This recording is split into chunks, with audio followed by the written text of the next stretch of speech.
सहनाववतु सहनो भुनक्तु सह वीर्यं करवावहै तेजस्विनावधीतमस्तु मा विद्विषावहै। ॐ शान्तिः शान्तिः शान्तिः।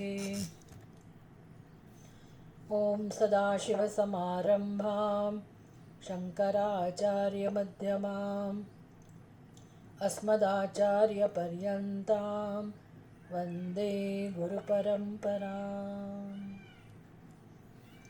ॐ यो ब्रह्माणं विदधाति पूर्वं यो वै वेदांश्च प्रणोति तस्मै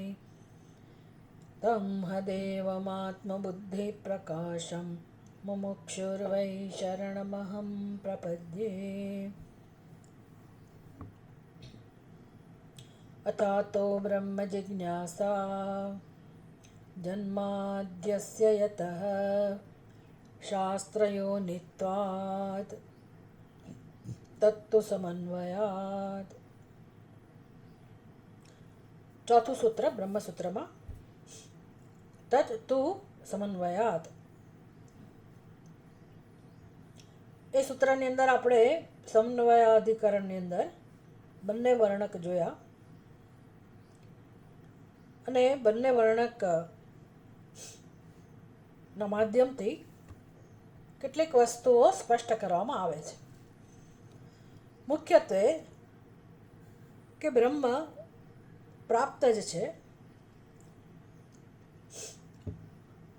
અને એ જે બ્રહ્મનું જે સ્વરૂપ છે એ શાસ્ત્ર દ્વારા જાણી શકાયું છે. શાસ્ત્ર જ બ્રહ્મને યથાર્થ રૂપે જણાવે છે. એટલે શાસ્ત્ર બ્રહ્મ માટેનું, બ્રહ્મના જ્ઞાન માટેનું પ્રમાણ બને છે. એ સિદ્ધ કરવાની વસ્તુ છે.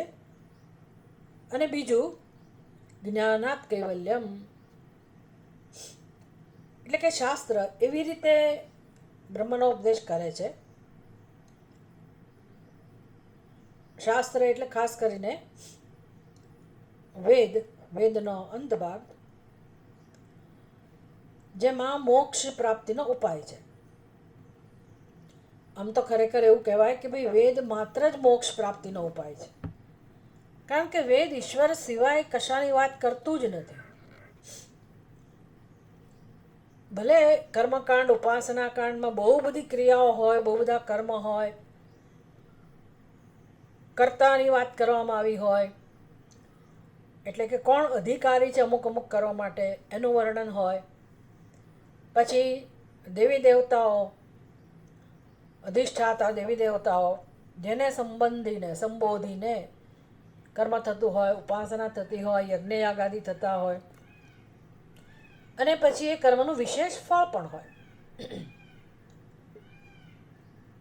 આ બધી જ વ્યવસ્થા છે વેદમાં. આપણે 3 વિભાગ કહીએ જ છીએ, કર્મ, ઉપાસના અને જ્ઞાન. પણ એવું નથી કે કર્મ અને ઉપાસના નું તાત્પર્ય સંસાર છે. તાત્પર્ય તો બ્રહ્મ જ છે, 3 વિભાગનો. એટલે મનુષ્ય અજ્ઞાનને કારણે જ્યારે બ્રહ્મથી બેખબર છે, પરમાત્માના સ્વરૂપથી અજાણ છે, પરમાત્માના વાસ્તવિક સ્વરૂપથી અજાણ છે અને જન્મો જન્મોથી ભટકી રહ્યો છે, એટલે એને કેમ આ દિશામાં લાવવો? અર્થકામ તો એના જીવનમાં સ્વાભાવિક છે, પણ એ કંઈ પુરુષાર્થ નથી. પુરુષાર્થ એટલે આપણે ગુજરાતીમાં કે પછી કોઈ પણ ભાષામાં પુરુષાર્થનો અર્થ આપણે પ્રયત્ન એવો સમજીએ છીએ.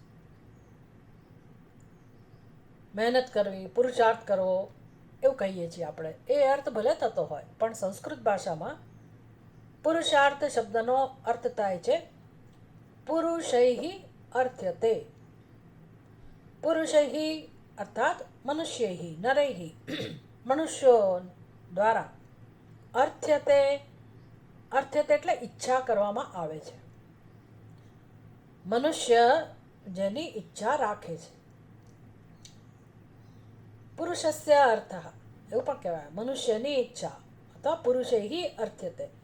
મનુષ્ય દ્વારા જેની ઈચ્છા કરવામાં આવે છે એને કહેવાય પુરુષાર્થ.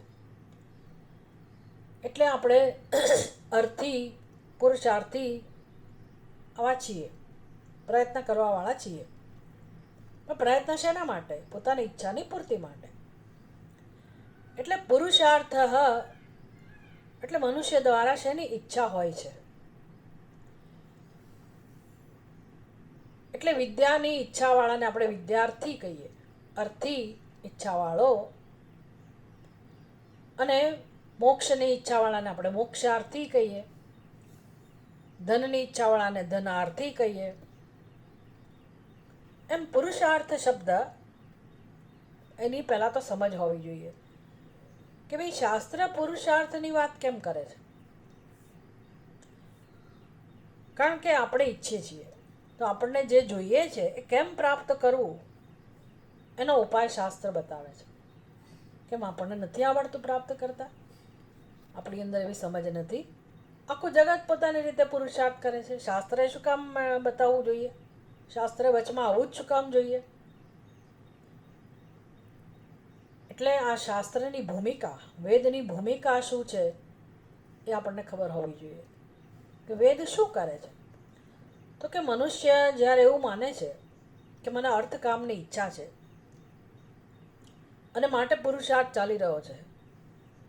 પણ બે પ્રકારનો પુરુષાર્થ છે, અર્થ અને કામ. આ બેની ઈચ્છાવાળા આપણે છીએ.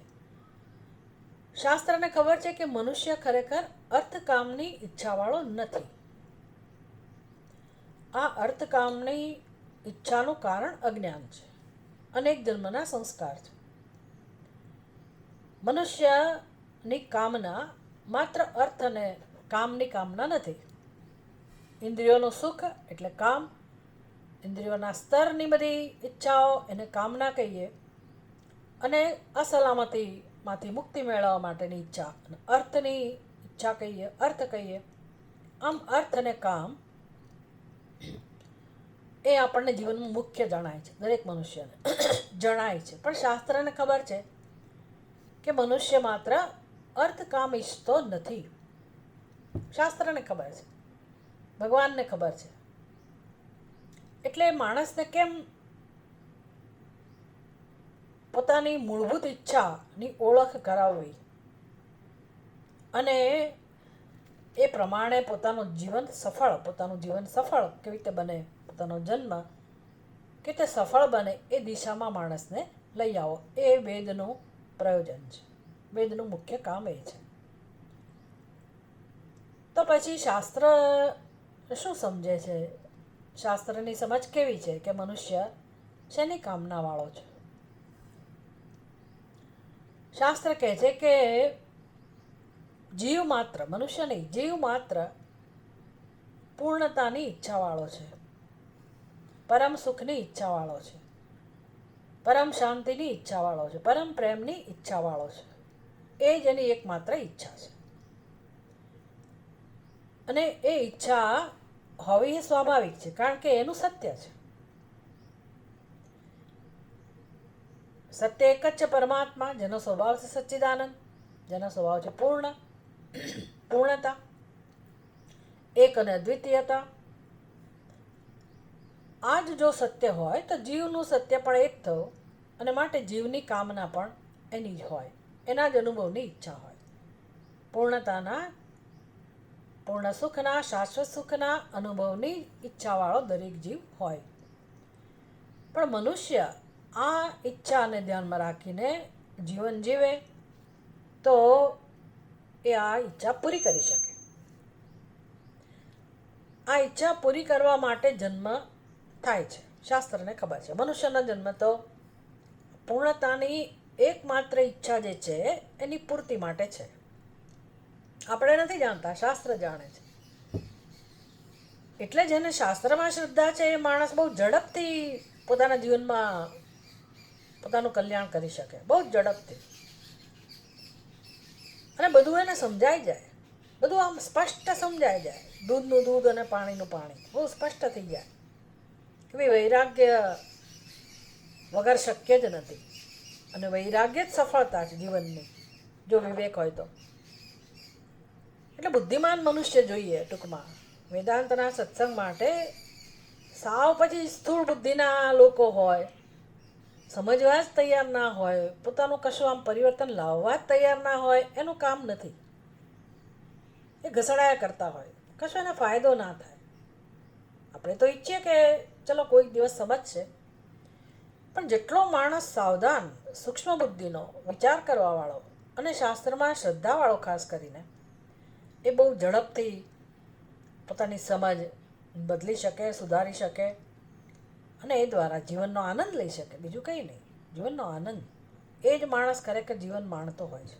ભલે ને પેલા રૈકોની જેમ ગાડા નીચે બેઠેલો કેમ ના હોય, કશું એની પાસે ના હોય, ફકીર જેવો હોય કે પછી મહેલોમાં રહેતો હોય, જ્યાં પણ હોય એ સુખી હોય.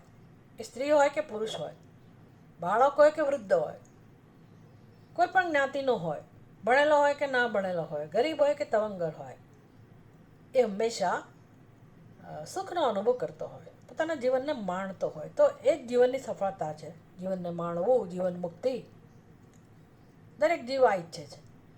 એટલે શાસ્ત્ર તો જાણે જ છે કે જીવની આ એકમાત્ર ઈચ્છા છે. હવે માણસને સમજાવવો કેમ? કારણ કે એ તો અર્થકામ પાછળ લાગેલો છે. એટલે શાસ્ત્ર એને કોઈક ને કોઈક રીતે એને લાલચ આપે છે. એક આશ્વાસને આપે છે, લાલચે આપે છે, આશા આપે છે. કારણ કે બધું કંઈ આપણી ઈચ્છાઓ અર્થકામની પૂરી ના થાય. ગમે તેટલી મહેનત કરો તો પૂરી ના થાય તો ના જ થાય. બધાને સંતાન પ્રાપ્તિની ઈચ્છા હોય એટલે તો માણસ ગૃહસ્થ આશ્રમમાં પ્રવેશ કરતો હોય. પણ બધાને સંતાન પ્રાપ્ત થાય જ એવું કંઈ નથી, એવું નક્કી નથી. હવે ટેસ્ટ બેબીનો જમાનો આવ્યો એટલે પણ એ તો હવે ઈશ્વર જાણે કયા પ્રકારનું છે. પણ માણસને પોતાનું એક સંતાન હોય એવી ઈચ્છા હોય જ, પણ કે એના હાથમાં નથી. ધનવાન બનવું એ પણ એના હાથમાં નથી હોતું. ભલે મહેનત કરે તોય શું, નસીબમાં હોય તો બને. એટલે શાસ્ત્ર એને આ બધા ઉપાયો બતાવે છે. એટલે જે ઉપાયોથી આપણે અજાણ છીએ, જે સાધનથી અજાણ છીએ, અનનોન સાધન અનનોન મીન્સ, જે સાધનોનો આપણને કોઈ પરિચય નથી, એવા સાધનો એટલે એવા કર્મો, એવા યજ્ઞયાગાદી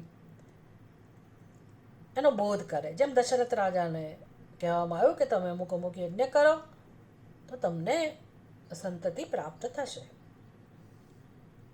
આ બધું જ આપણા શાસ્ત્રમાં મળી આવે છે, પ્રમાણ છે આ બધી વસ્તુઓનું. એટલે શાસ્ત્ર એના માટેનું પ્રમાણ ગણાય છે. કે શાસ્ત્ર શું કરે કે પછી વર્ણાશ્રમ વ્યવસ્થાને ધ્યાનમાં રાખીને કર્તવ્યનો ઉપદેશ કરે, જેને ધર્મ કહેવાય. અને એ ધર્મના અનુષ્ઠાનથી મનુષ્ય સુખી થશે એવું શાસ્ત્ર કહે છે. એટલે મનુષ્ય વેદમાં શ્રદ્ધા હોવાથી, શાસ્ત્રમાં શ્રદ્ધા હોવાથી એના કયા પ્રમાણે જીવન જીવે.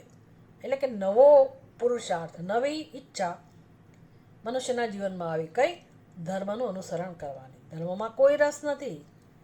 રસ તો સુખમાં જ છે, અર્થકામમાં જ છે. એની સમજ પ્રમાણે અર્થકામથી સુખ મળે એવી એની સમજ છે, પણ પોતાના પ્રયત્નથી મળે જેવું કોઈ નિયમ નથી, એવી કોઈ ખાતરી નથી. એટલે શાસ્ત્ર કહે છે પ્રમાણે ધર્મનું અનુષ્ઠાન પોતાના જીવનમાં એ શરૂ કરે. એટલે ત્રીજો પુરુષાર્થ આવ્યો ધર્મ, જેને ખરેખર શાસ્ત્ર પહેલો પુરુષાર્થ કહે છે. કે ગમે કે ના ગમે, તમારા જીવનમાં પહેલું જે આચરણ છે એ તો ધર્મ જ હોવું જોઈએ. અથવા તો ધર્મ જિજ્ઞાસા, એટલે ધર્મનું જ્ઞાન હોવું જોઈએ. જે ગુરુકુળમાં ઉપદેશ થતો હતો, જીવન જીવવાની પદ્ધતિ, બધા નિયમો, કર્તવ્યો, એનું માર્ગદર્શન, આ બધું શીખવવામાં આવતું હતું. જે જીવન જીવવાની કળા છે, ખરેખર કેમ જીવન જીવવું, એ બધું શીખવવામાં આવતું હતું. હવે શાસ્ત્રને ખબર છે કે આની મૂળભૂત ઈચ્છા તો પરમ શાંતિની, પરમ સુખની જ છે, કારણ કે એનું સત્ય છે. એટલા માટે પણ અજ્ઞાનને કારણે માણસ આ બધું જાણતો નથી. એટલે શાસ્ત્રમાં જે કર્મકાંડ વિભાગ છે, ઉપાસના વિભાગ છે, એ મનુષ્યની જે જે ઈચ્છાઓ છે, જેટલી જેટલી મહાન ઈચ્છાઓ છે અને ક્યાં સુધીની ઈચ્છા એ પૂરી કરી શકે? તો કે સગુણ બ્રહ્માજી બ્રહ્મલોક ત્યાં સુધી પણ એ જઈ શકે, એ દેવતા પણ બની શકે, એવા પણ ઉપાયો શાસ્ત્રની અંદર છે. એની ઈચ્છા, મનુષ્યની જેવી ઈચ્છા, જેવી કામના. પણ કર્મ અને ઉપાસનાની અંદર આ જે કંઈ કર્મોનો ઉપદેશ છે, કર્તવ્યનો ઉપદેશ છે, એ બધો છે તો બ્રહ્મને ધ્યાનમાં રાખીને છે. બ્રહ્મનું જ જ્ઞાન છે અંદર, પણ સગુણ બ્રહ્મ. એટલે એમ કરતાં કરતાં એનું પ્રયોજન શું છે, તાત્પર્ય શું છે કે આપણે કોઈક દિવસ જીવનમાં ધર્મનું આચરણ કરતાં કરતાં ઈશ્વરમાં રસ લેતા થઈએ. કારણ કે બુદ્ધિ આપી છે ને ભગવાને, એટલે જીવનની પરીક્ષા પણ માણસ કરતો જાય. એવા અનુભવો થાય, એટલા કડવા અનુભવો થાય માણસને કે એને બિચારાને એમ થાય કે મેં જીવનમાં શું ખોટું કર્યું, મારી ક્યાં ભૂલ થઈ, કેમ મારે આ બધું સહન કરવું પડે છે. એને કંઈ જવાબ ના મળે બિચારાને. પછી એમ કે મારું ભાગ્ય, મારું નસીબ, મને જ ખબર નહોતી પડતી, એવું બધું કહેતો હશે માણસ. કે બિચારો શું કરે. પણ એને ઘણી બધી વસ્તુઓ વિચાર કરે તો સમજાય. અને એમાં સત્સંગ કરે વેદાંતનો તો બધા સમીકરણો સ્પષ્ટ થઈ જાય કે આ દુઃખનું કારણ, નિષ્ફળતાનું કારણ, અમારા પુરુષાર્થનું ફળ, એનું કારણ એટલે કે જીવનની નિષ્ફળતાનું કારણ અજ્ઞાન છે. એવું જો સત્સંગ કરે તો સમજાય.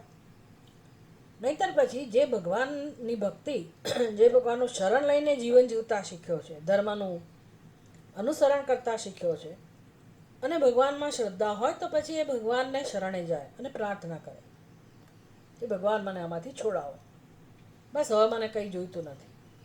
હવે એમ કે મેં દુનિયા જોઈ લીધી, અનુભવ કરી લીધો, અને ભગવાન મને તમે છોડાવો, મને સુખ આપો, શાંતિ આપો,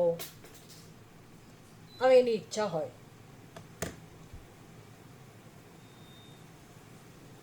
અને હવે એ શાસ્ત્ર પાસે જ અપેક્ષા રાખવાનો માર્ગદર્શન માટે, કારણ કે શાસ્ત્રે જ એને મદદ કરેલી છે. તો શાસ્ત્રમાં આવા અધિકારી માટે, આવા વ્યક્તિ માટે માર્ગદર્શન હોવું જોઈએ. જો ન હોય તો એ શાસ્ત્ર અધૂરા છે. પણ ભગવાનને ખબર છે કે મારે જીવની આ પ્રકારની જ્યારે ઈચ્છા જન્મે તો એની વ્યવસ્થા પણ કરી રાખવી પડે. એટલે હવે જ્યારે જીવ ધર્મ અર્થ કામથી ધરાઈ ગયો, હવે એને મોક્ષની ઈચ્છા જન્મી, એટલે મોક્ષ પુરુષાર્થને સ્થાન મળ્યું. મોક્ષની ઈચ્છાવાળો મોક્ષ માટેનો, મોક્ષની કામના પૂરી કરવા માટેનો હવે જે પ્રયત્ન કરવા ઈચ્છે છે કે કરી રહ્યો છે, કરવો જોઈએ એવું કહો તો એને મોક્ષ પુરુષાર્થ કહેવાય. અને જે મનુષ્ય મોક્ષ ઈચ્છે છે એને મોક્ષાર્થી કહેવાય. આમ ચોથો પુરુષાર્થ એટલે મોક્ષ. એટલે આપણી સમજ એવી છે કે ચલો ધર્મથી શરૂઆત કરી, સમજણા થયા ત્યારથી ધર્મનું અનુષ્ઠાન, પછી ગૃહસ્થાશ્રમ, અર્થકામ, છૂટ મળી ગઈ, પોતાની રીતે જીવન જીવવાની, એમાં કંઈ જ ખોટું નથી એવું માનીને માણસ જીવતો હોય. ખોટા સાચાનો સવાલ નથી, પણ હું જે કરું છું એનાથી મને જીવનમાં સુખ તો મળવું જ જોઈએ. એટલી તો ખબર પડવી જ જોઈએ કે જે કંઈ કરીએ છીએ એનાથી સુખ મળવું જ જોઈએ. એવું ના ચાલે કે ભગવાન આપે તો સુખ મળે ને ન આપે તો ન મળે.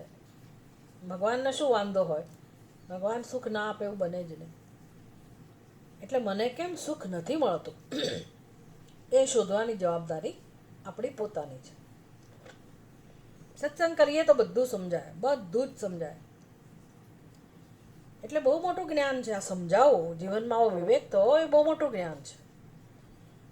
પછી કોઈને કહેવું ના પડે કે તમે સત્સંગ કરો, સત્સંગમાં નિયમિત આવો, આ કરો, તે કશું કહેવું જ ના પડે. કારણ કે એના જીવનમાં હવે એને સમજાઈ ગયું કે ભાઈ આ એક પુરુષાર્થ જ બચે છે જીવનમાં. કારણ કે બીજું કોઈ મને મદદ કરવાનું નથી મુક્તિ માટે, સુખ માટે, શાંતિ માટે, અને બીજું કોઈ કર્તવ્ય પણ નથી રહેતું હવે. તો આ મોક્ષ એક પુરુષાર્થ, એના માટે હું મારું જીવન જીવું. એટલે હવે એ અધિકારી વેદમાં જ્યારે નજર નાખે તો વેદ કહે છે કે મારી પાસે હવે જે પહેલાં તારા માટે ઉપદેશ હતો એ ઉપદેશ નથી. હવે તું બદલાઈ ગયો. તારા માટે હવે બીજું પ્રકરણ છે, બીજો કાંડ છે, અને એ કાંડ એટલે જ્ઞાનકાંડ. તો કર્મ અને ઉપાસનામાં ઈશ્વર જ હતો કેન્દ્રમાં. જ્ઞાનકાંડમાં શું છે? ઈશ્વર જ છે.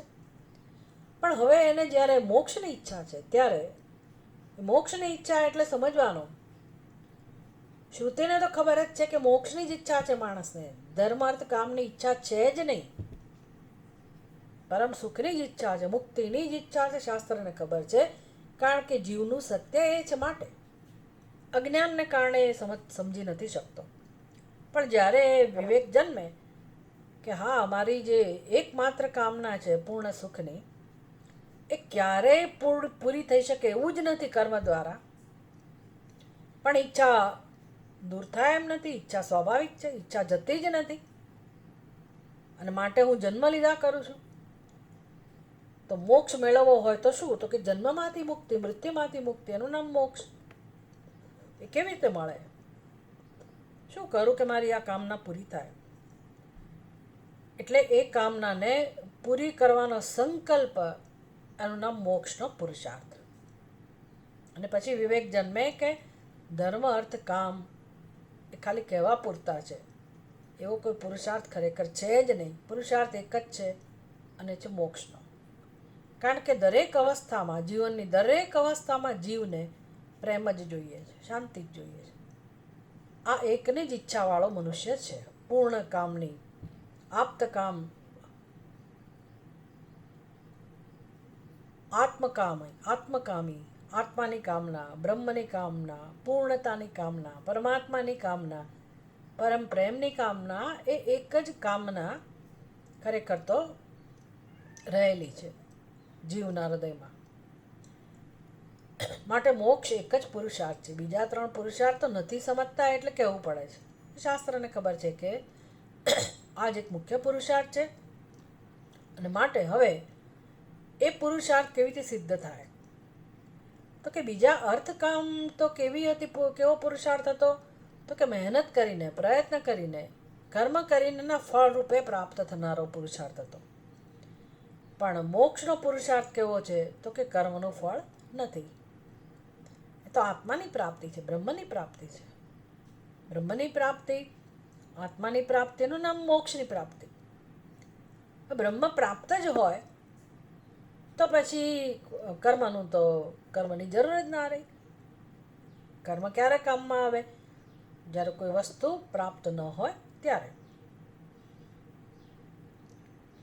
એટલે જીવનમાં જે શોધ ચાલી રહી છે એ અપ્રાપ્તની શોધ નથી, પ્રાપ્તિની શોધ છે. પ્રાપ્તની શોધ છે. તો પછી એ શોધ કેવી રીતે પૂરી થાય? અનેક દ્રષ્ટાંતોથી આપણે એ વસ્તુ સમજી શકતા હોય. વ્યવહારમાં ઘણું બધું એવું બનતું હોય કે વસ્તુ હોય છતાંય આપણે શોધતા હોઈએ.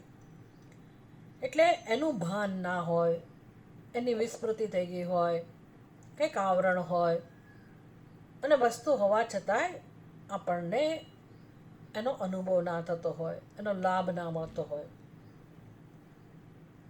તો જીવનમાં એકમાત્ર સમસ્યા છે કે જે આનંદ, જે શાંતિ આપણને જોઈએ છે એ કેમ અનુભવાતી નથી? હોવા છતાંય નથી અનુભવાતી. પહેલી સમજ તો આ કે શાંતિ કહો, પ્રેમ કહો, મુક્તિ કહો, સ્વતંત્રતા કહો, તમને જે શબ્દ ગમે તે કહો. ટૂંકમાં આપણને એની ઈચ્છા છે એ સમજાવવું જોઈએ કે હા, મારી ઈચ્છા એ જ છે, મુખ્ય ઈચ્છા આ જ છે. અને શાસ્ત્ર કહે છે કે જેની ઈચ્છા છે વસ્તુ સિદ્ધ જ છે, એટલે કે પ્રાપ્ત જ છે. ક્યાં પ્રાપ્ત છે? ઘરમાં, મારા સ્વજનો પાસે? ક્યાં છે? તો કે ના, મારી જ પાસે, મને જ પ્રાપ્ત છે વસ્તુ. તો કેમ અનુભવાતી નથી? તો કે આવરણ છે. અનુભવવા માટેનું સ્થાન કયું, અનુભવવા માટેનું સાધન કયું? મન અને બુદ્ધિ. તો મન અને બુદ્ધિમાં અવરોધ રહેલા છે. અવરોધનું સ્વરૂપ કેવું છે? આવરણ અને વિક્ષેપ.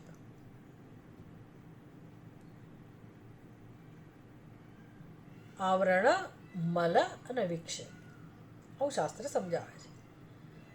એટલી બધી મહત્વની સમસ્યા કે મારા જીવનનો પ્રશ્ન આ એક જ છે, આવરણ અને મલ વિક્ષેપ. બધાનો પ્રશ્ન એ જ છે, બધાને નથી સમજાતું. મને સમજાઈ ગયું તો હું એના માટે ઉપાય કરું, દેટ્સ ઇટ. એનું નામ વિવેકી. તો એના માટે ઉપનિષદ છે, જ્ઞાનકાંડ છે. તો હવે ઉપનિષદ કરે શું? એ મને કોઈ કર્મનો બોધ આપી જ ના શકે. હવે જે પ્રાપ્તની જ પ્રાપ્તિ કરવાની છે, તો કયું કર્મ ઉપનિષદ મને બતાવે? કઈ ઉપાસના બતાવે? મારા માટે કયો આદેશ હોય? કોઈ આદેશ ના હોય, કોઈ જ આદેશ ના હોય. હિયર એન્ડ નાઉ, અહીંયા જ અત્યારે જ જે વસ્તુ પ્રાપ્ત છે એના માટે મારે કઈ વિધિ, કયું કર્મ કરવાનું હોય? કોઈ જ ના હોય. અને તો પછી ઉપનિષદ વેદાંત કેવી રીતે મને ઉપયોગી થાય? બોધ દ્વારા, ઉપદેશ દ્વારા, માત્ર ઉપદેશ.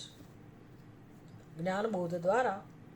બોધ આત્માનો બોધ છે, એટલે આપણે આત્મબોધ કહીએ, તત્વબોધ કહીએ. પણ આ ઉપદેશ એકમાત્ર અજ્ઞાનની નિવૃત્તિનો સાધન છે. અને માટે ઉપનિષદ એક જ કામ કરે છે, અજ્ઞાનની નિવૃત્તિ થાય એ રીતે બ્રહ્મ વિદ્યાનો, આત્મવિદ્યાનો ઉપદેશ કરે છે. માટે કોઈ રીતે અહીંયા કર્મ કે ઉપાસનાને સ્થાન નથી ઉપદેશમાં. આપણા સંસ્કાર એવા હોય તો કે વાંધો નથી, શાસ્ત્રને કરો ભાઈ, તમે જે ઉપાસના કરતા હોય કરો, જેમાં તમને મન લાગતું હોય, રુચિ હોય, તમે જરૂર કરો. કંઈક ને કંઈક તો કરવાનું જ છે, તો ભલે કરો. પણ મોક્ષ જોઈતો હોય તો તમારે તમારા સ્વરૂપને જાણવું પડશે. અને સ્વરૂપને જાણવાની રીત પણ કઈ છે? ક્યારે મને જ્ઞાન થશે એવો પ્રશ્ન ના થવો જોઈએ. ક્યારે અજ્ઞાન જશે? ક્યારે અજ્ઞાન અને એમાંથી જન્મેલું કાર્ય, ખોટા સંસ્કાર, એ ક્યારે દૂર થશે? એ એક જ પ્રશ્ન હોય જીવનમાં. કોણ નવા લોકો આવ્યા છે કે જેણે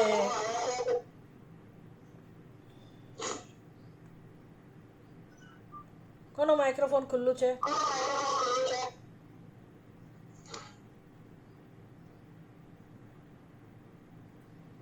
મહેશભાઈ નું ચાલુ છે મહેતાજી.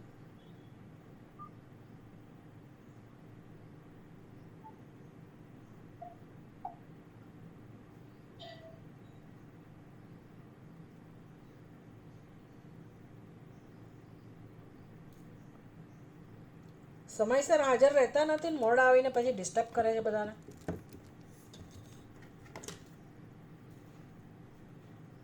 કેટલા બધા લોકો ડિસ્ટર્બ થઈ જાય.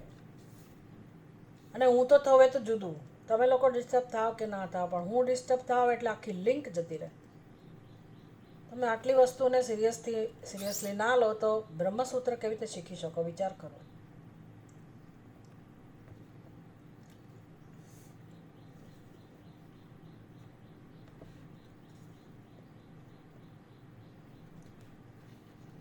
એટલે ઉપનિષદ પાસે હવે બીજો કોઈ ઉપાય રહ્યો જ નથી સિવાય કે આપણને એ આત્માનો ઉપદેશ કરે.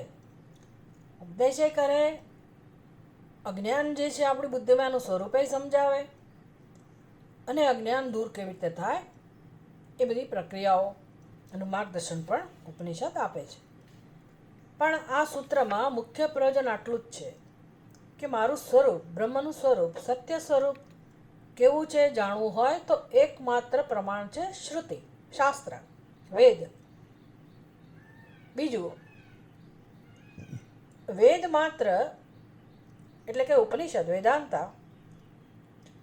વેદાંતનો વેદાંત વિભાગ જે છે જ્ઞાનકાંડ, એનું તાત્પર્ય કેવળ અને કેવળ જ્ઞાનના ઉપદેશમાં છે. એટલે એમાં ઉપનિષદ આપણી પાસેથી જ્ઞાનની સાથે કોઈ કર્મ કે કોઈ ઉપાસનાની અપેક્ષા નથી રાખતો. મોક્ષ માટે આ આત્માનો બોધ, આત્માનું જ્ઞાન પર્યાપ્ત છે. પર્યાપ્ત છે. કેટલા આનંદના સમાચાર છે આમ તો જોવા જાઓ તો. કારણ કે આપણે તો કરી કરીને થાકી ગયા હોય. ઘણા લોકો તો આશ્ચર્ય થાય કે થાકતા જ નથી. 70 વર્ષ 75 વર્ષ સુધી થાકતા જ નથી. કર્યા જ કરે. અમે તો અહીંયા જઈ આવ્યા ને ત્યાં જઈ આવ્યા ને આ અનુષ્ઠાન કર્યું, પેલું અનુષ્ઠાન કર્યું. બહુ સારી વાત કહેવાય, બહુ જ સરસ કહેવાય ખરેખર. પણ ક્યારેક એવું બને જીવનમાં કે ભાઈ હવે કશું થઈ શકતું નથી, અને કશું કર્યા વગર જો મને આનંદ મળતો હોય, શાંતિ મળતી હોય. ઘણા લોકો એવા હોય અમારી જેવા કે કશું કર્યા વગર શાંતિ મળી જાય તો કેવું સારું. બધું બહુ ના કરવું ગમતું હોય, દોડધામ, બધી બહુ તાકાત ના હોય, ભૂખ્યા રહેવાનું સાહસ ના કરી શકતા હોય, એવી એની અંદર એવી કોઈ ક્ષમતા ના હોય, તો એવા લોકોને શું મોક્ષ મળે જ નહીં? એ લોકો નકામા. એ જ્યારે વેદાંતના સંપર્કમાં આવે અને ખબર પડે કે ભાઈ આ તો ખરેખર મોક્ષ તો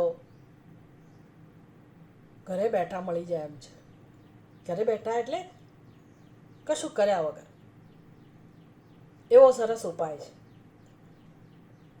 તમને પદ્માસનમાં બેસતા ના આવડતું હોય, તમે પ્રાણાયામ ના કરી શકતા હો, ભૂખ્યા ના રહી શકતા હો, જપ વગેરે ના કરી શકતા હો, તો પણ મોક્ષ મળી જાય. વિચાર કરો, મોક્ષ મળી જાય એવો ઉપાય છે. એવો જ ઉપાય છે કે આંખનો પલકારો પણ ના મારો અને તમને ભગવાનનું દર્શન થઈ શકે. If you are ready. શરત એટલી જ છે, તમે તૈયાર છો? ઉપનિષદ આટલું જ પૂછે છે, આર યુ રેડી? ના હું પહેલાં બધું પતાવી લઉં મારું. એનો અર્થ કે આઈ એમ નોટ રેડી. મારે હજી ઘણી જવાબદારી છે. એનો અર્થ કે આઈ એમ નોટ રેડી. એટલે મારે બીજું ઘણું કરવાનું છે, મારી જવાબદારી ઘણી બધી છે. એનો અર્થ કે હજી એનામાં વિવેક જન્મ્યો નથી. વિવેક જન્મ્યો નથી એવું કહો, અથવા પેલું દ્રષ્ટાંત આપતા હોય છે ને કે ભાઈ રણ પ્રદેશની અંદર પાણી બહુ મોંઘું હોય, એટલે એક માણસ મુસાફરી કરી રહ્યો છે, મોટી ઉંમરના કાકા, અને બધા લોકો પાણી ખરીદે છે પૈસા આપીને, અને આ કાકા બાર્ગેનિંગ શરૂ કરે છે. પેલો કે ભાઈ 40 રૂપિયાની બોટલ, તો કે ના તું 20માં આપ. પેલો જતો રહ્યો. શું જતો તો રહ્યો, શું બોલતો બોલતો ગયો? લાલાજી કો પ્યાસ નહીં લગી है. એટલે જેને તરસ લાગી હોય એ તો ભાઈ 40 તો 40, 10 વધારે આપી દે, 50 આપી દે, પણ તું મને પાણી આપ. બાર્ગેનિંગ કરવા બેઠો એનો અર્થ કે હજી એને તરસ લાગી નથી. દ્રષ્ટાંત છે આ. એટલે આ વેદાંત પાસે આવ્યા પછી પણ જો માણસ નખરા કરે કે મારે તો હજી પેલું કામ છે ને આ કામ છે ને આ રહી ગયું ને પેલું રહી ગયું ને આટલી જવાબદારી છે એને, એમ આત્મજ્ઞાન સિવાય જો કશીક વસ્તુ એની બુદ્ધિમાં મહત્વની હોય તો એનો અર્થ કે હજી એને તરસ લાગી નથી. He is not ready. ભલે ને બધું આવી ગયું, કોળીઓ સામે છે, પણ એનો આનંદ લેવા તૈયાર નથી. એને પછી તમારે જે કહેવું એ કહો, એનું નસીબ કહો, એનો અવિવેક કહો, જે કહેવું એ કહો. આમ તો એવું જ કહી શકાય, આત્મકૃપાનો અભાવ. પોતાની જ કૃપા પોતાના ઉપર નથી. ઈશ્વરની કૃપા છે, શાસ્ત્રની કૃપા છે, ગુરુની કૃપા છે, પણ પોતાની કૃપા પોતાના ઉપર નથી કે હું મારા સ્વરૂપને જાણી લઉં. પોતાનો અહંકાર છોડવા તૈયાર નથી. પોતાની સમજ, ખોટી સમજ જે છે, પોતાના આગ્રહો છે, પોતાના સિદ્ધાંતો છે, પોતાના નિયમો છે, એમાં કોઈ પરિવર્તન લાવવા તૈયાર નથી. એટલે ઉપનિષદ કહે છે કે ભાઈ ઉપાય તો એક જ છે, અને એ છે આત્માનું અજ્ઞાન દૂર કરવું, જે જ્ઞાનથી દૂર થાય. માટે ઉપનિષદના વાક્યો કેવા છે? તો તૈતરેય ઉપનિષદ, તૈતરેય શ્રુતિ બ્રહ્મનું જે વર્ણન કરે છે, તૈતરેય ઉપનિષદના વાક્યો આ ચોથા સૂત્રનો સબ્જેક્ટ મેટર છે. સત્યમ જ્ઞાનમ અનંતમ બ્રહ્મ, એ બ્રહ્મનો સ્વભાવ આ છે. તદ વિજિજ્ઞાસસ્વ, તું એ જાણ.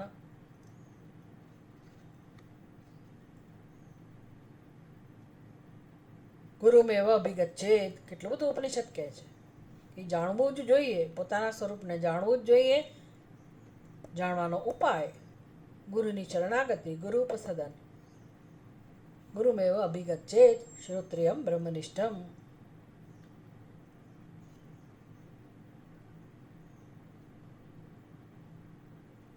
ઇદમેવ આસીત સૃષ્ટેઃ પ્રાક, ઇદમ અગ્રે આસીત સત એવ આસીત. આવી ઉપનિષદની પ્રક્રિયા છે સમજાવવાની. ઇદમ અગ્રે એટલે આ સૃષ્ટિના પહેલા કેવળ બ્રહ્મ જ હતું. એટલે એનું તાત્પર્ય શું સિદ્ધ થયું? જેમ આપણે કહીએ કે ભાઈ આ ઘડાના સર્જન પહેલા કેવળ માટી જ હતી, એનું એ કહેવાનો અર્થ શું થયો? તો કે ઘડાની ઉત્પત્તિ માટીમાંથી થઈ છે, ઘડાનું કારણ માટી છે. અને એટલું જ નહીં, અત્યારે જો ઘડો તમે કહેતા હો તો ભલે કહો, પણ સત્ય શું છે? તો કે માટી જ છે. એનો અર્થ કે કોઈ પરિવર્તન નથી, કોઈ પ્રકારનો વિકાર નથી માટીમાં. સર્વ અવસ્થામાં માટી જ છે. માટી ઘડાના રૂપમાં અભિવ્યક્ત થઈ હોય, પછી તોડી નાખો તો ઠીકરાના રૂપમાં, પણ માટીના સ્વરૂપમાં કોઈ પરિવર્તન નથી. માટી ભાંગી ગઈ એવું ના કહીએ, આપણે શું કહીએ? ઘડો તૂટી ગયો, માટી તૂટી ગઈ એવું ના કહીએ. માટીમાં કોઈ વિકાર નથી. હવે સરસ દૃષ્ટાંતોથી ઉપનિષદ બોધ આપે છે અને કહે છે કે જીવ, તારી પ્રાર્થના આવી જ છે. અસતો માં સદગમય, એ ભગવાન મને અસત્ય તરફ લઈ જાઓ. તમસો માં જ્યોતિર્ગમય, મને પ્રકાશ તરફ લઈ જાઓ. મૃત્યોર્માં અમૃતમ ગમય, મૃત્યુમાંથી મને તમે અમરતા તરફ લઈ જાઓ. તો શેની પ્રાર્થના છે? સત્ય તરફ જવાની, જ્યોતિ એટલે પ્રકાશ તરફ જવાની, જ્ઞાન તરફ જવાની. અને ત્રીજું અમરતા, અમૃત્યુ,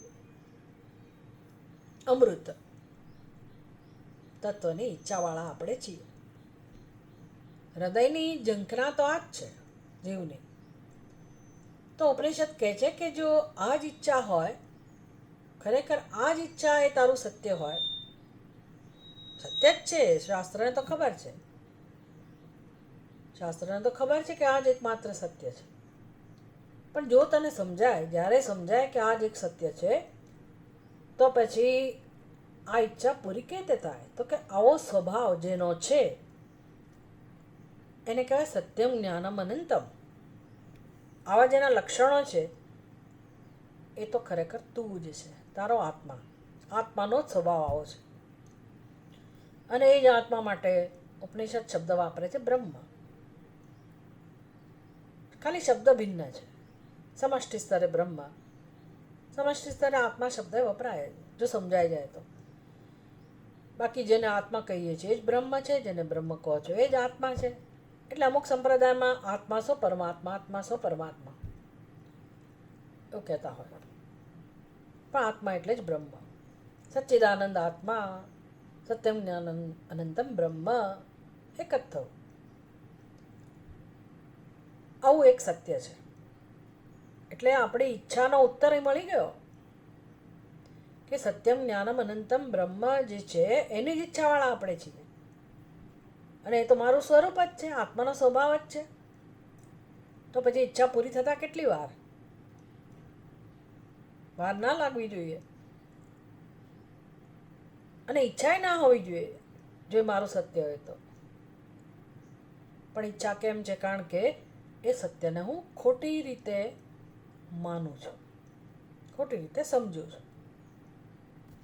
એ નમ અજ્ઞાન. અને એવું આજકાલની સમજ નથી, અનાદિકાળથી ખોટી સમજ લઈને આપણે ફરીએ છીએ. અને પછી એમાંથી જે સંસાર ઉત્પન્ન થાય છે, એટલે કે અનર્થ ઉત્પન્ન થાય છે. તમે 84 લાખ યોનિની વાત કરો કે પછી કોઈ પણ જન્મની વાત કરો, એ જે અજ્ઞાનમાંથી જે અનર્થ સર્જાયો છે એ જ આપણું જીવન બની જાય છે. અને એમાંથી જે પરિણામ મળે છે સુખ દુઃખનો, એ આપણે આપણા અનકોન્શિયસમાં, આપણા મનમાં, સૂક્ષ્મ શરીરમાં લઈને ફર્યા કરીએ છીએ. એટલે એનાથી છુટકારો મળતો નથી. શરીર બદલાઈ જાય છે, નવા નવા શરીર મળ્યા કરે છે, સ્થૂળ શરીર. પણ અંદર જે પેલું જીવાત્મા છે, સૂક્ષ્મ શરીર લઈને ફર્યા કરે છે, પોતાનો દુઃખ, બોજો, બેગેજ લઈને જે ફર્યા કરે છે, એ ક્રમ ચાલુ રહે છે. અને એને એમાંથી ખરેખર છૂટવું છે. તો એ છૂટવાનો ઉપાય એટલે આ આત્મજ્ઞાન. કેટલી સરસ વાત છે કે ભાઈ જ્ઞાન સિવાય કશું કરવાનું નથી. બાકી સોવામાં ભલે આપણે જે અર્ચના, જે ઉપાસના કરતા હોઈએ, જે કર્મ કરતા હોઈએ, કે આપણી પરિસ્થિતિ એવી હોય અને કર્મ કરવા પડતા હોય, કોઈ વાંધો નથી. પણ આટલી ક્લેરિટી આવી જોવી જોઈએ કે આત્માનું જ્ઞાન એક જ મોક્ષ માટે આવશ્યક છે. સ્વતંત્ર રીતે એમાં કશું ભેળવ્યા વગર, કોઈ ઉપાસના, કોઈ કર્મ, કશું જ ભેળવ્યા વગર શુદ્ધ રૂપે જે જ્ઞાન છે એ જ મોક્ષનો ઉપાય છે. બસ આપણે જ્ઞાન માટે તૈયાર હોઈએ તો આપણું કામ થઈ ગયું. પછી ઉપાસના કરવી હોય તો કરો, જેવી તમારી સ્થિતિ. પણ આ શ્રવણ મહાન ઉપાસના થઈ. ગ્રંથનું અધ્યયન કરવું, એનું ચિંતન મનન કરવું પદ્ધતિસર, આડેધડ નહીં, વ્યવસ્થિત, સિસ્ટમેટિક વે, ગુરુ મુખેથી શ્રવણ કરવું, એની નોટ લખવી, વાંચન કરવું, મનન કરવું, આમ શ્રેષ્ઠ ઉપાસના થઈ ગઈ. બહુ મોટી ઉપાસના છે અને ભગવાન એનાથી તૃપ્ત થાય જ છે. આપણા શાસ્ત્રો છૂટ આપે છે કે જે વ્યક્તિ આ કરે છે, ભગવાન કહે છે એનો યોગક્ષેમનું વહન હું કરીશ. વિચાર કરો, કેટલી સુંદર વ્યવસ્થા છે આપણે ત્યાં. એટલે આ બધું સમજાય તો માણસ પોતાના જીવનનો સદુપયોગ કરે, નહીં તો પછી ચક્કી તો ચાલુ જ છે, એમાં એ બિચારો ફર્યા કરે. તો બધી દલીલો હવે જે શરૂ થાય છે એ આ ચોથા સૂત્રનું મૂળ તાત્પર્ય છે એ સ્પષ્ટ કરવા માટે. એટલે આપણે એ સૂત્રનું તાત્પર્ય બરાબર યાદ રાખવાનું છે. સંદેહ કેવો છે બંને વર્ણકનો કે ભાઈ કર્મને ઉપાસના સાથે આત્મજ્ઞાન બ્રહ્મનું પ્રતિપાદન કરે છે. આ શાસ્ત્ર બ્રહ્મનું પ્રતિપાદન કરે છે. કારણ કે શાસ્ત્ર યોનિત વાત કહો ને, બી શાસ્ત્ર પ્રમાણ છે બરાબર છે, પણ એ શાસ્ત્ર કઈ રીતે મને મોક્ષ તરફ લઈ જાય છે? વેદાંતના વાક્યો દ્વારા મને મોક્ષ અપાવે છે, પણ એકલા વેદાંતના વાક્યો પર્યાપ્ત છે? મુખ્ય ઉપદેશ બ્રહ્મનો ઉપદેશ છે કે પછી કશું કરીને ઉપાસના કે કર્મ દ્વારા આ વાક્યો છે તે મને મોક્ષ અપાવે છે? આ એક સંશય હતો. અને બીજું, વેદાંતના વાક્યો માંથી પસંદ કરવામાં આવ્યા સત્યમ જ્ઞાનમ અનંતમ બ્રહ્મ, બ્રહ્મ તો આવા સ્વભાવવાળું છે. અને બીજું વાક્ય પસંદ કરવામાં આવ્યું આત્માવારે દ્રષ્ટવ્ય, શ્રોતવ્ય વગેરે. અને પછી એના માટે સંશય કરવામાં આવ્યો કે કદાચ આ બે વાક્યોમાં જે સત્યમ જ્ઞાનમ અનંતમ બ્રહ્મ છે, બ્રહ્મનું પ્રતિપાદન જરૂર કરે છે, પણ એ બ્રહ્મ તમને ક્યારે સમજાય? એ બ્રહ્મનું દર્શન ક્યારે થાય, કેવી રીતે હું જાણું, તો કે એના માટે વિધિ આપી. શ્રવણ, મનન અને નિધિધ્યાસન આત્માવારે દ્રષ્ટવ્ય. એટલે પેલું જે વાક્ય દ્રષ્ટવ્ય એ વિધિ થઈ, અને સત્યમ જ્ઞાનમ અનંતમ બ્રહ્મ એ સાધ્ય છે, એટલે કે મારે એને જાણવાનું છે.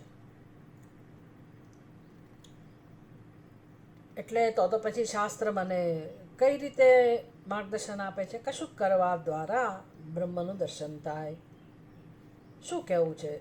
આવો સંશય છે બીજા વર્ણકમાં. પહેલા વર્ણકમાં દેવતાના પ્રતિપાદન દ્વારા, કર્મજના પ્રતિપાદન દ્વારા શાસ્ત્ર બોધ કરે છે બ્રહ્મનો. કે પછી આ જે વાક્યો છે વેદાંતના વાક્યોમાં, એમાં એક વિધિ વાક્ય છે, અને વિધિ વાક્યથી તમે બ્રહ્મના સ્વરૂપને જાણી શકો. આવો એક સંશય.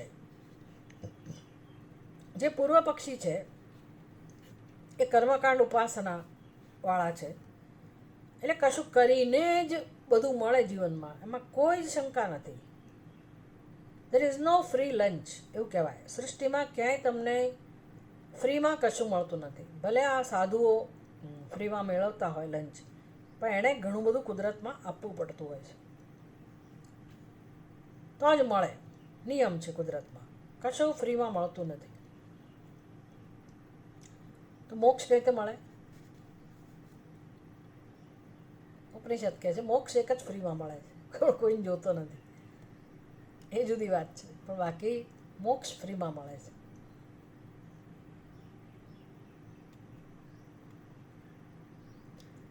હા, તમે અત્યારે ઓનલાઈન શોધો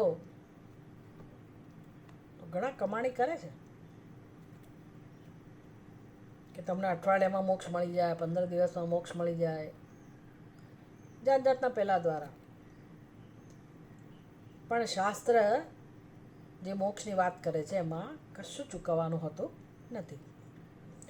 એટલે કર્મની ઉપાસનાના સંસ્કારવાળા જે લોકો છે એને બરાબર ખબર છે કે કશું ફ્રીમાં નથી મળતું, અને માટે શાસ્ત્રનું કામ પણ એ છે કે આપણને કેળવણી આપવી, કશું કરાવવું, નિયંત્રણ કરવું. તો મફતમાં કેવી રીતે મોક્ષ આપી શકે? એટલે ભલે એ વેદાંતના વાક્યોમાં સીધે સીધો ઉપદેશ હોય, છતાં પણ એ ગૌણ હોય, અને મુખ્ય ઉપદેશ તો વિધિ હોય જ, કર્મ ઉપાસનાનો ઉપદેશ હોય જ, એવું પૂર્વ પક્ષ બંને વર્ણકની અંદર એમનો અભિપ્રાય છે આ પ્રકારનો. અને સિદ્ધાંત બહુ સરસ રીતે સમજાવવામાં આવ્યો કે વેદાંત એ જુદું પ્રકરણ છે, એનો અધિકારી જુદો છે, એનું તાત્પર્ય જુદું છે. વેદાંત, વેદના અંત ભાગમાં આવેલું જે છે ઉપનિષદો, એના વાક્યો, એ આપણને કોઈ પ્રકારની બાંહેધરી આપતા નથી. આગળના કર્મકાંડમાં કેવું હોય? બાંહેધરી હોય, બહુ બધી આશાઓ પણ હોય કે તમે આ યજ્ઞ કરશો તો તમને અમુક લોકમાં સ્થાન મળશે, તમારી અમુક પ્રકારની ઈચ્છા પૂરી થશે, કંઈક મળશે, કરવાથી કશું મળશે, એ ભાષામાં વાત કરે છે. પણ આ વેદાંત જે છે એ કશું મળવા બળવાની વાત કરતું નથી. તો શેની વાત કરે છે?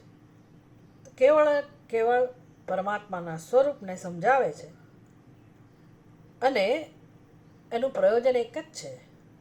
આ બ્રહ્મના ઉપદેશ દ્વારા શાસ્ત્રનું પ્રયોજન, વેદાંતના વાક્યોનું પ્રયોજન, ઉપનિષદના વાક્યોનું પ્રયોજન એક જ છે. કશું આપણને આપવું એ પ્રયોજન નથી. કોઈ લાલચ ઉત્પન્ન કરવી, આશા બંધાવવી, કે ભવિષ્યમાં કોઈ વસ્તુ પ્રાપ્ત થશે આવી પ્રોમિસ કરવી, પ્રોમિસ આપવી, આવું કોઈ પ્રયોજન નથી. શાસ્ત્રનું, વેદાંતનું પ્રયોજન એક જ છે. બ્રહ્મનું નિરૂપણ કરવું, બ્રહ્મનું સ્વરૂપ સમજાવવું, એટલે કે આપણું સત્ય સ્વરૂપ સમજાવવું, અને એ દ્વારા જે આપણા જીવનમાં અનર્થ છે, સંસાર છે, એને નિવૃત્ત કરવો, અજ્ઞાન દૂર કરવું, અજ્ઞાન દૂર થાય એટલે એમાંથી જન્મેલો સંસાર, એમાંથી જન્મેલો અનર્થ, કકળાટ, દુઃખ, શોક, સંતાપ,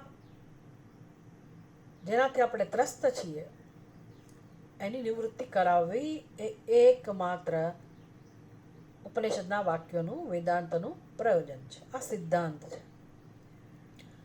એટલે હજી તમે લોકો સમજી લેજો કે વેદાંતના અધ્યયનથી, ઉપનિષદના અધ્યયનથી, બ્રહ્મ જ્ઞાનથી કશું મળશે નહીં.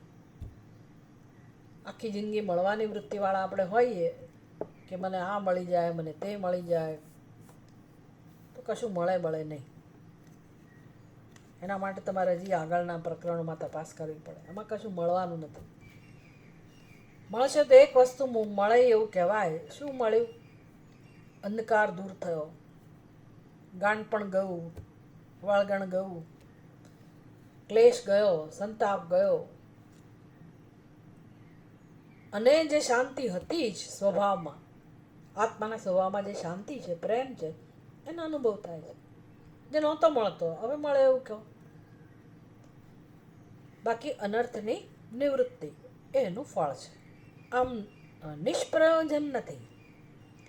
ખાલી આ ઉપનિષદના વાક્યો, બ્રહ્મનું સત્યમ જ્ઞાનમ અનંતમ બ્રહ્મ એવી ઘોષણા કરીને અમે કામ જાણે હવા ફેલાવવી એવું તાત્પર્ય નથી. કહી દીધું એણે, કહેવા ખાતર કહી દીધું એવું નથી. એનું પ્રયોજન છે, નિષ્પ્રયોજન નથી. જે સમજે છે આ બધું એને જીવનમાં પ્રયોજન સિદ્ધ થાય છે. એનું પ્રયોજન શું હતું? પૂર્ણતાની પ્રાપ્તિ, પરમ સુખની પ્રાપ્તિ, પરમ પ્રેમની અનુભૂતિ. આ એનું પ્રયોજન સિદ્ધ થાય છે. એટલે આ વાક્યો, આ ઉપદેશ નિષ્પ્રયોજન પણ નથી, ફળદાયક છે, નિષ્ફળ નથી. અને તમે જે વિધિની વાત કરતા હતા કે તવ્ય પ્રત્યે એટલે વિધિ,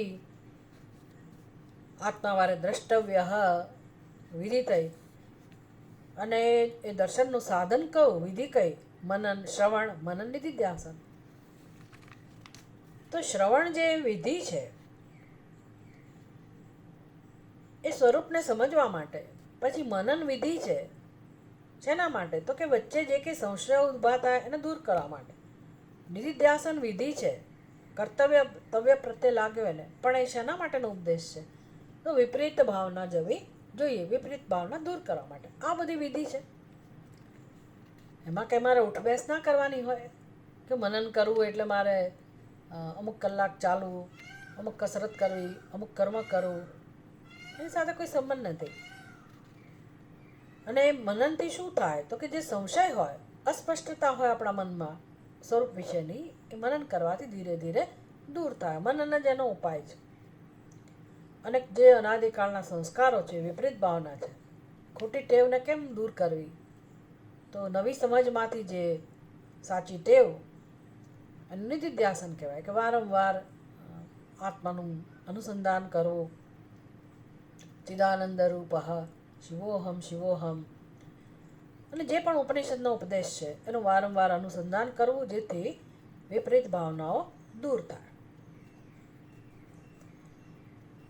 એટલે એ તો બ્રહ્મજ્ઞાન પહેલાના ઉપાયો છે કે વિધિ નથી.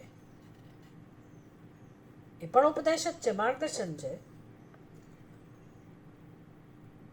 અને એ સંશયની અને વિપરીત ભાવનાની નિવૃત્તિ કરનારા છે.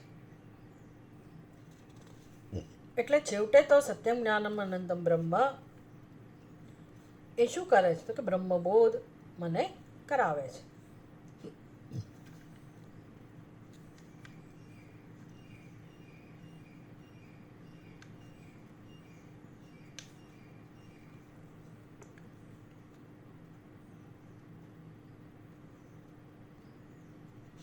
જે બ્રહ્મ સિદ્ધ જ છે, જાણે કે એનું મને શાસન, શાસ્ત્ર શું કરે છે? શાસ્ત્ર કોને કહેવાય? જે શાસન કરે. તો કહેવું હોય તો ભાઈ મારા જીવનમાં એવી રીતે શાસન કરે છે કે બહુ થયું અંધકારમાં રખડવાનું, હવે તમે આગળ વધો, હવે અંધકારમાંથી બહાર આવો, તમારા સ્વરૂપને જાણો. ઉત્તિષ્ઠત જાગ્રત પ્રાપ્ય વરાન નિબોધત. કેટલો સુંદર ઉપદેશ છે. એટલે આ પ્રકારે મારું શાસન કરે છે. તમે હવે એના એ કર્મોમાં રસ ના લો, એવું જીવન ના જીવો, અજ્ઞાન છોડો, જ્ઞાન માટે આગળ વધો, શાસન કરે છે. પણ શેના દ્વારા? ઉપદેશ દ્વારા, સિદ્ધ વસ્તુના ઉપદેશ દ્વારા. તું દસમો છે, કોઈકે શાસન કર્યું, કોઈકે કહેવું તો પડે જ ને કે તું જ દસમો છે ભાઈ, હવે રખડપટ્ટી બંધ કર, રડવાનું બંધ કર, દુઃખી ના થા, દસમો મરી નથી ગયો, તારી ભૂલ ક્યાં છે? તું તને જ ગણતો નથી.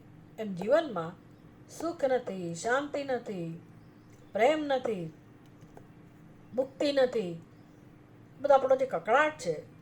તો શાસ્ત્ર કહે છે આપણને, શાસ્ત્ર બોધ આપે છે, શાસ્ત્ર આપણું શાસન કરે છે કે તે બધે જોઈ વળ્યો, સુખ માટે, શાંતિ માટે બધે ફરી વળ્યો હતો, બહુ પ્રયત્ન કર્યા, પણ તારા સ્વરૂપને જાણી, તારામાં રસ લીધો નથી કર્યું. તો તું એ કામ કર, હવે આ એક જન્મમાં પ્રયત્ન તો કર, ખાતરી તો કરી જાઓ કે તારી પાસેથી તને સુખ શાંતિ મળી શકે એમ છે કે નહીં.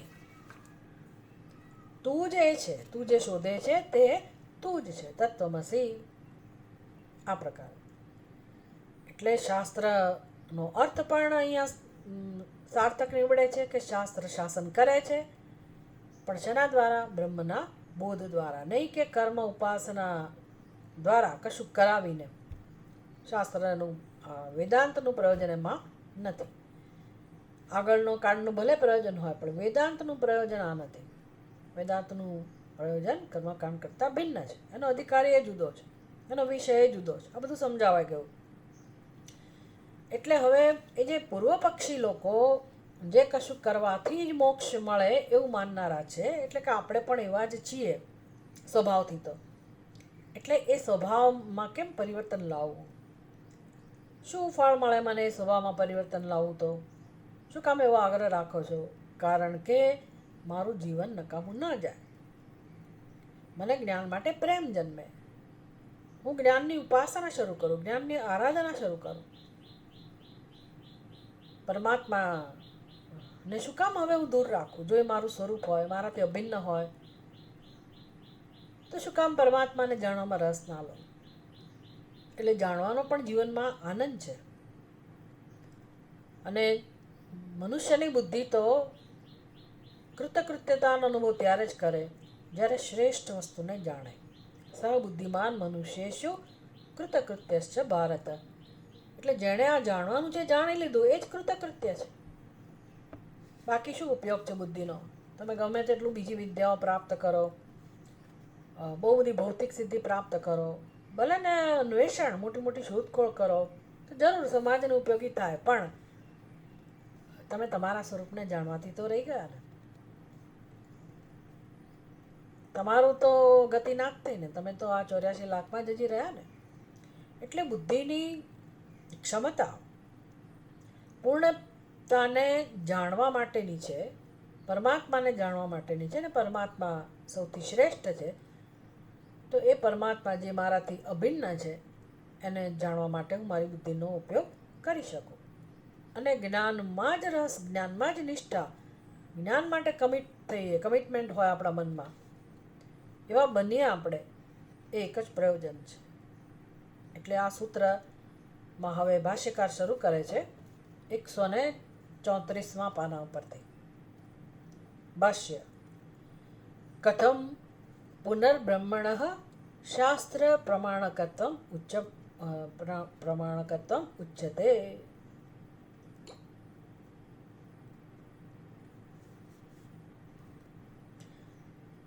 શાસ્ત્ર બ્રહ્મ માટે પ્રમાણ છે એવું શેના પરથી નક્કી થાય? કેમ અહીંથી શરૂઆત કરી? શાસ્ત્ર યોનિત્વાત. શાસ્ત્ર જ બ્રહ્મના યથાર્થ સ્વરૂપને જણાવે છે.